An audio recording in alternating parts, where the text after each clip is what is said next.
Today I'm going to be talking about Palestinian Walks by Raja Shehadeh, and before we get into the video I want to let you know that you can get the book in the description down below. I link to a website called bookshop.org which works with local bookstops to help give them some extra funding.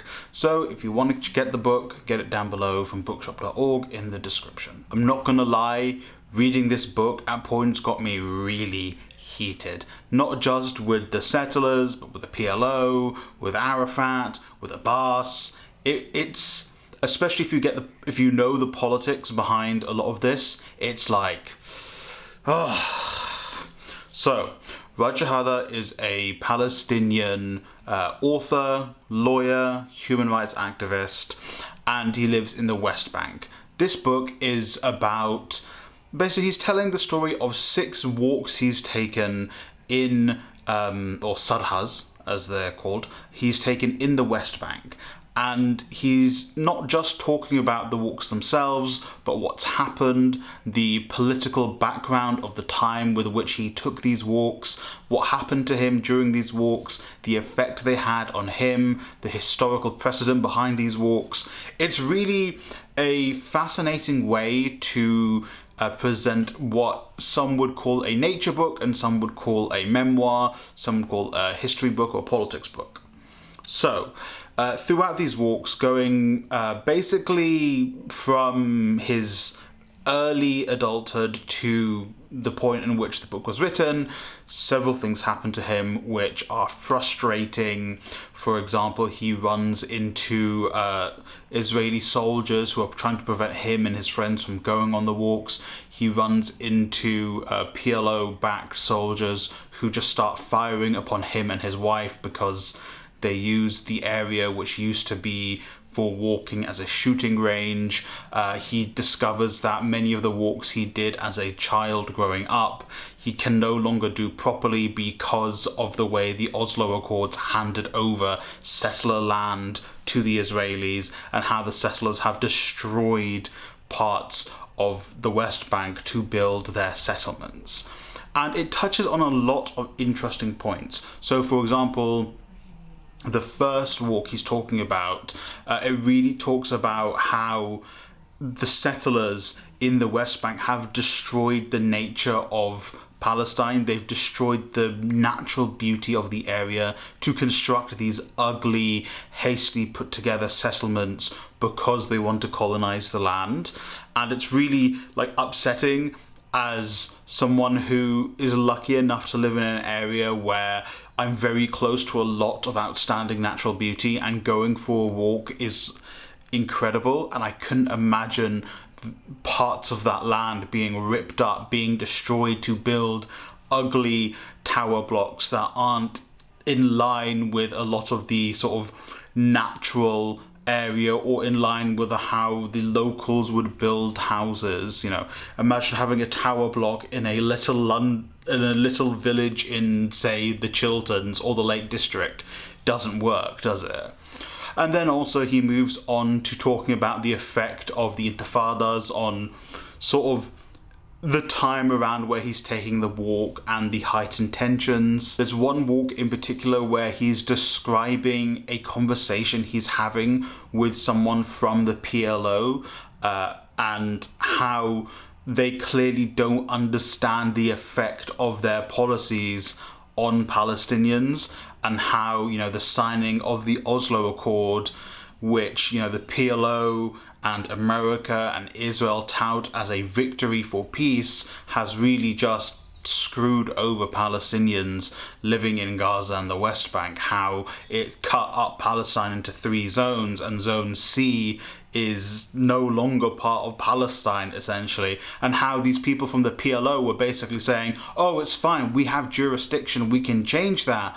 But then the agreement that they signed says they couldn't. And that's why we have so many of these settlements, even today in 2024, popping up so frequently. Because even though, say here in Britain, our government recognises that the settlements are illegal and the settlements shouldn't be there, the way in which the Oslo Accord has been written, it gives Israel and the settlers this little bit of an advantage to make it harder for Palestine to get rid of these settlements. You see even now the conversation being, oh, well, if you give the West Bank all to the Palestinians, what's going to happen to all of the settlers? Like, they're there illegally, under international law, but under the Oslo Accord, Palestine doesn't have jurisdiction to tell these settlers to get lost. And it's so infuriating when you see that Raja Shehadeh is having this conversation with this person from the PLO, and the people from the PLO clearly don't understand, because at this point in time, most of the PLO was in Tunisia. They weren't in Palestine. They were trying to govern and trying to put themselves forward as an option for the Palestinian people from Tunisia. And whilst they're in Tunisia, they don't understand the real reality of the Palestinian people, which is something Shehadeh touched on, where he's like, I'm here in the West Bank, and I'm seeing what's happening, and I'm writing to these people at the PLO, and I'm sending them documents, and I'm trying to be there to help negotiate. My human rights group is trying to do something, but the PLO aren't listening to us because they were basically trying to secure their own leadership in Palestine once they were able to return. And it's just that, combined with the frustrations he says he goes through during these sarhas, these walks, the soldiers stopping him and his friends trying to get to an area between Jerusalem and Jericho, which shouldn't be something Israeli soldiers can do, but they're doing it anyway. That compounding with the PLO people not understanding, or his friends that are politicians not understanding what's happening, and the effect of Oslo on the Palestinians is just, you can feel the frustration, but also the catharsis he's getting from writing about this. It's really, really incredible.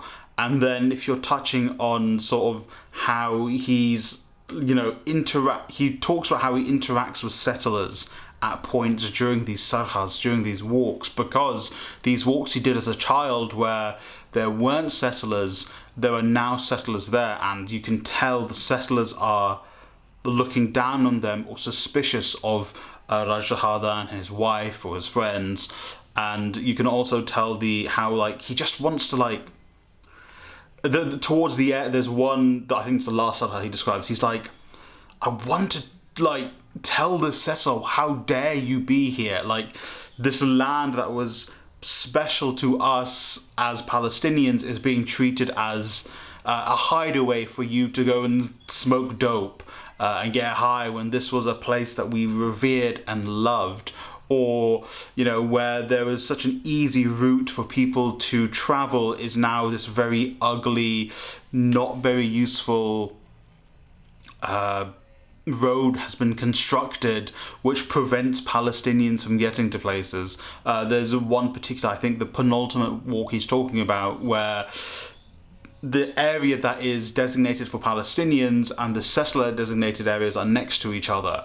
And where he used to go on this beautiful walk growing up, or he knew of this walk, now along this walk, the settlers in the settlements area C have dumped their sewage into the Palestinian area, where Palestinian farmers are trying to struggle to grow crops, or people are trying to walk.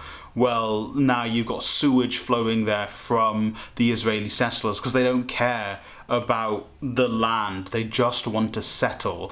And I think that's really prominent today, because when we talk about the destruction in Gaza, we talk about what's happening in the West Bank as well at the moment.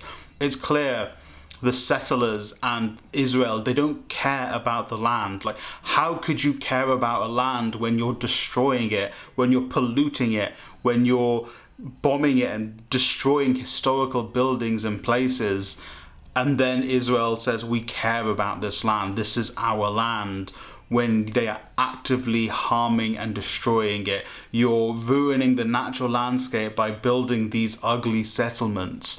by constructing roads that don't make sense other than to serve the settlers. It ruins the natural landscape. It ruins the ability to travel for regular Palestinian people. And that's part of why they do it, to make it as hard as possible for Palestinians to live, to encourage the expansion of settlements. And not only that, Shehadeh talks about how Israeli laws during the prior to the Oslo Accord were making it harder and harder for Palestinians to have their land. They made it easier for Israel to land grab from Palestinians. There's one particular walk where he talks about the walk and talks about the area where he's walking. He was the lawyer for a guy who lost his land to Israel because they said, oh, he was an absentee. An Israeli official came and sold his land off. When Shehadeh then talks about how he proves this man was not an absentee, and the Israeli court says, yeah, actually, you're right, this guy was not an absentee, he's the rightful owner. However, because an Israeli official sold the land, we're going to stick with the Israeli official selling the land, and tough for the Palestinian guy. And it's just, when you're listening and reading these things, it's frustrating. And I was reading this when I was coming back from the big protest last Saturday in London. And I was there and I was like, this is so infuriating. And this is stuff that was happening in the 80s and it's still happening now in 2024. And it's just, it angers you. And me, as someone in Britain who I've regularly written to my MP, I've tried to write to other MPs, but in Britain they now no longer answer your emails unless you live in a constituency. It's just like, they keep saying, yeah, we want to get rid of the settlements, we don't think settlements are right, when we're throwing money hand over fist to Israel, when we know Israel are the ones funding these settlements in the West Bank, destroying the natural beauty of the West Bank, making it harder for Palestinians to even live in the land where their grandparents would tell them about how they would go in these sarhas and sleep under the stars and acknowledge this natural beauty. And then you just can't do that anymore because have the Oslo Accords and the settlements and Western backing to allow Israel to do whatever they want. And it's just infuriating for me as the reader, and you can tell that Raja Shehadeh is using this book to get out his frustration over all of this. He talks about this inner frustration and anger and sadness, and how writing this is what's helping him process this. And I think that's what makes this book so powerful, but it's because you can tell this is him getting it all out there, him just... yeah, it's just like, it's intense, and I think that's why I think you should read this, because it gives the opportunity to understand Palestinian frustration. I mean, that's what we need to do, right? We need to see it from their perspective and understand from their perspective, because us as onlookers, we can see the terrible things happening, but to hear and see from the Palestinians themselves even more increases the impact of our understanding of what's going on. Thank you for watching. I didn't think I would get that frustrated when talking about this book, to be honest, so that was kind of my catharsis, talking about it, letting you know. If you've read this book, let me know in the comment section down below. If you've not read it, tell me if you're going to pick it up. If you have any other suggestions, again, comment it down below, not just for me, but for anyone watching this. It would be great to find more stuff for people to read. In the description, obviously, there's going to be the link to the book from bookshop.org. There's going to be links to my socials, and also there's going to be an UNRWA donation link in the description down below, so check those out. Thank you for watching, and I hope you read a great book today.